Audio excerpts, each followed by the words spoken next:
নমস্কার বন্ধুরা, সুপ্রিয়া রান্নাঘরে আবারও একটা নতুন পর্বে তোমাদের সকলকে স্বাগত।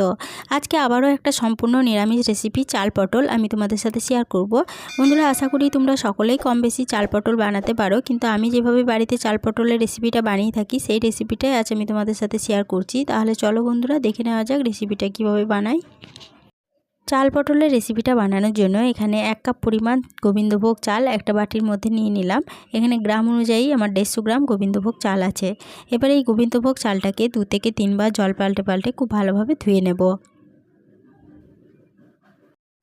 2 থেকে 3 বার জল পাল্টে গোবিন্দভোগ চালটা ভালোভাবে ধুয়ে নিয়েছি। এবার যে অতিরিক্ত জলটা আছে সেটা ভালোভাবে ঝরে যাওয়ার জন্য এখানে একটা ছাঁকনির মধ্যে চালটাকে ঢেলে দিলাম। এবার জলটা ঝরতে থাক, ততক্ষণে আমি এখানে কি উপকরণ নিয়েছি সেটা একটু দেখিয়ে দিচ্ছি।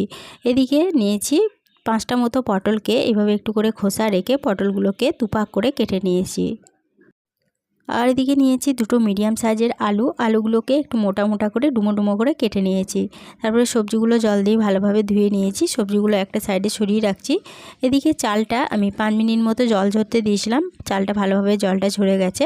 এরপরে গ্যাসের ওভেনে একটা কড়াই বসিয়ে গ্যাসটা অন করে কড়াইয়ের মধ্যে দিয়ে দিচ্ছি 1 চা চামচ গাওয়া ঘি। ঘিয়ের মধ্যে দিয়ে দিচ্ছি 2টো লবঙ্গ, 2টো এলাচ আর একটা দারচিনির টুকরো, আর দিয়ে দিচ্ছি 10টা মতো কাজু, 10টা মতো কিশমিশ। কাজু কিশমিশগুলো ঘিয়ের মধ্যে দিয়ে দিলাম। এবার কাজু কিশমিশটাকে 30 সেকেন্ড মতো ভেজে নেওয়ার পরে যে গোবিন্দভোগ চালটা রেখে দিয়েছিলাম সেই গোবিন্দভোগ চালটা এর মধ্যে দিয়ে দিলাম। এবার এই গোবিন্দভোগ চালটা কাজু কিশমিশের সাথে নেড়েচেড়ে ভালোভাবে ভেজে নেব।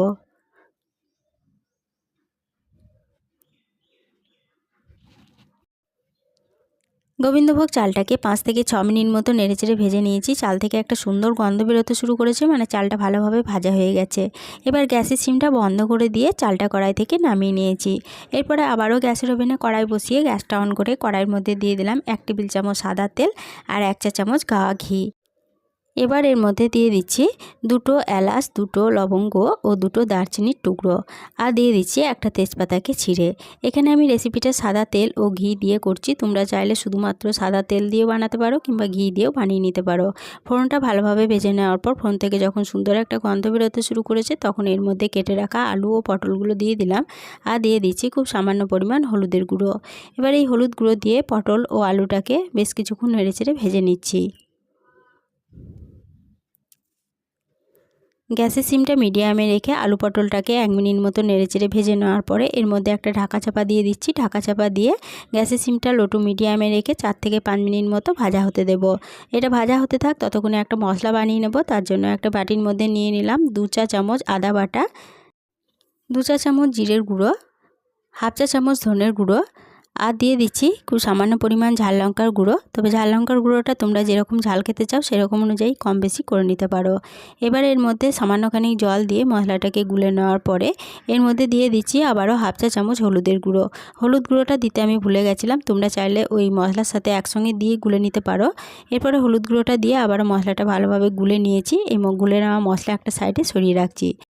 এদিকে 5 মিনিট পর ফিরে এসে আলু পটলের ঢাকা চাপাটা খুলে নিলাম। এরপরে আলু পটলগুলোকে আবারও একটু নেড়েচেড়ে নিচ্ছি। আমি মাঝে কিন্তু আলু পটলের ঢাকা চাপা খুলে দুবার আলু পটলগুলোকে নেড়েচেড়ে দিয়েছিলাম। এরপরে একবার নেড়েচেড়ে নেওয়ার পরে যে মশলাটা গুলে রেখেছিলাম সেই মশলাটা এর মধ্যে দিয়ে দিলাম। মশলাটা দিয়ে দেওয়ার পরে মশলার বাটিটা ধুয়ে দিয়ে দিলাম সামান্য পরিমাণ জল। এবার গ্যাসের সিমটা লো টু মিডিয়ামে রেখে আলু পটলের সাথে মশলাটাকে ভালোভাবে কষিয়ে নিচ্ছি। গ্যাসের সিমটা লো টু মিডিয়ামে রেখে আলু পটলের সাথে মশলাটাকে 4 মিনিট মতো কষিয়ে নেওয়ার পরে এর মধ্যে আবারও সামান্য পরিমাণ জল দিয়ে দিলাম, যাতে মশলাটা তলা থেকে পুড়ে না যায়। জলটা দিয়ে আবারও গ্যাসের সিমটা লো টু মিডিয়ামে রেখে আলু পটলের সাথে এই মশলাটাকে ভালোভাবে কষিয়ে নিচ্ছি। আবারও গ্যাসের সিমটা লো টু মিডিয়ামে রেখে আলু পটলের সাথে মশলাটাকে 4 মিনিট মতো কষিয়ে নিয়েছি। সম্পূর্ণ মশলা থেকে সম্পূর্ণ তেল ছেড়ে দিয়েছে, মানে মশলাটা ভালো মতো কষানো হয়ে গেছে।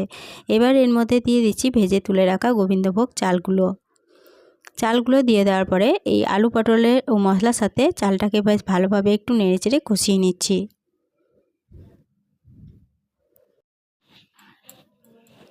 সমস্ত উপকরণের সাথে গোবিন্দভোগ চালটাকে 2 মিনিট মতো নেড়েচেড়ে কষিয়ে নিয়ে এর মধ্যে দিয়ে দিচ্ছি 2 কাপ পরিমাণ জল, আর দিয়ে দিচ্ছি 1 কাপ পরিমাণ দুধ। এখানে আমি 2 কাপ পরিমাণ জল ও 1 কাপ পরিমাণ দুধ ব্যবহার করেছি, তবে তোমরা চাইলে শুধুমাত্র জল দিয়েও রেসিপিটা বানিয়ে নিতে পারো অথবা শুধুমাত্র দুধ দিয়েও এই রেসিপিটা বানিয়ে নিতে পারো। জল ও দুধটা সমস্ত উপকরণের সাথে ভালোভাবে নেড়েচেড়ে মিশিয়ে নিচ্ছি। এরপরে এর মধ্যে দিয়ে দেব স্বাদ অনুযায়ী লবণ আর দিয়ে দিচ্ছি 1.5 চা চামচ চিনি। এখানে আমি 1.5 চা চামচ চিনি ব্যবহার করেছি, তবে তোমরা মিষ্টিটা যেরকম খেতে চাও সেরকম অনুযায়ী কম বেশি করে নিতে পারো। আর দিয়ে দিলাম 2টো চেরা কাঁচা লঙ্কা। চিনি, কাঁচা লঙ্কা ও লবণটা ভালোভাবে সমস্ত উপকরণের সাথে নেড়েচেড়ে মিশিয়ে নিয়ে গ্যাসের সিমটা মিডিয়ামে রেখে এটা একটা ঢাকা চাপা দিয়ে বেশ কিছুক্ষণ রান্না হতে দেব। ঢাকা চাপা দিয়ে 5 মিনিট মতো রান্না হতে দিয়েছিলাম। 5 মিনিট পর ফিরে এসে ঢাকা চাপাটা খুলে নিয়ে সমস্ত উপকরণ একবার ভালোভাবে নেড়েচেড়ে নিচ্ছি। সমস্ত উপকরণ ভালোভাবে নেড়েচেড়ে নেওয়ার পরে আলু ও গোবিন্দভোগ চালটা ভালো মতো সুসিদ্ধ হয়েছে কিনা একটু চেক করে নিচ্ছি। চাল ও আলু খুব ভালো মতো সুসিদ্ধ হয়ে গেছে। এবার এর মধ্যে উপর থেকে দিয়ে দিলাম 1/2 চা চামচ গাওয়া ঘি। ঘিটা দিয়ে সমস্ত উপকরণের সাথে খুব ভালোভাবে নেড়েচেড়ে মিশিয়ে নিচ্ছি। ঘিটা ভালোভাবে নেড়েচেড়ে মিশিয়ে নিয়ে গ্যাসের সিমটা বন্ধ করে দিয়ে আরও 5 মিনিটের জন্য ঢাকা দিয়ে স্ট্যান্ডিং টাইমে রেখে দিয়েছিলাম। 5 মিনিট পর ফিরে এসে ঢাকা চাপাটা খুলে নিয়ে এই গোবিন্দভোগ চাল পটল আমি কড়াই থেকে নামিয়ে নিয়েছি। আজকে চাল পটলের রেসিপিটা কড়াই থেকে নামিয়ে নেওয়ার পর পরিবেশনের জন্য আমার একদম রেডি হয়ে গেছে। রেসিপিটা প্রথম থেকে শেষ অবধি দেখার জন্য তোমাদেরকে অসংখ্য ধন্যবাদ। আজকের রেসিপিটা ভালো লেগে থাকলে ছোট্ট একটা লাইক দিয়ে এরকম নতুন নতুন রেসিপি পেতে প্লিজ আমার চ্যানেলটা সাবস্ক্রাইব করে আমার পাশে থেকো। বন্ধু বান্ধব সকলের সাথে শেয়ার করে দিতে ভুলো না প্লিজ। আজকের রেসিপিটা কীরকম লাগলো কমেন্ট করে জানাতে ভুলো না। আজকে এই পর্যন্তই ছিল, ফিরে আসবো আবার নতুন কোনো রেসিপি নিয়ে।